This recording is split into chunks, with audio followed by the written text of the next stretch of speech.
Chris Phelp, who's the defence minister, not a very high-ranking minister, has come to the aid of Mr. Sunak, Rishi, and said that Rishi will bounce back. He'll be out in the southeast answering any questions you want to put to him.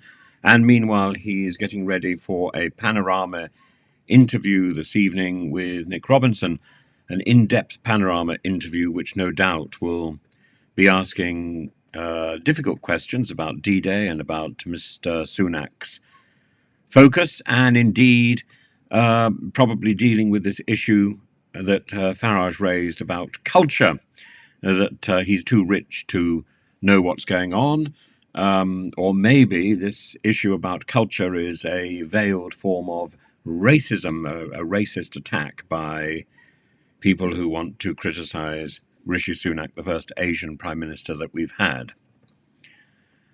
And at the same time, news is coming out that The Independent has done a poll by Redfield and Wilton, and it's a poll of 2,000 adults, and 19% of them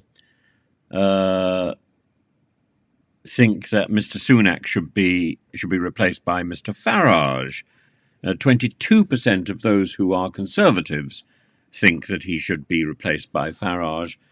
Penny Mordaunt is next on the list at 15%, then James Cleverly at 6%, Kemi Badenoch at 5%, Suella Braverman at 4%, Priti Patel at 2%, and Robert Jenrick coming in at 1%. But Penny Mordaunt is, of course, facing her own battle to retain her Portsmouth seat, which is very much under threat, not unlike Jeremy Hunt's battle to save his seat in Godalming. The last general election in 2019, Jeremy Hunt had quite a sizable majority.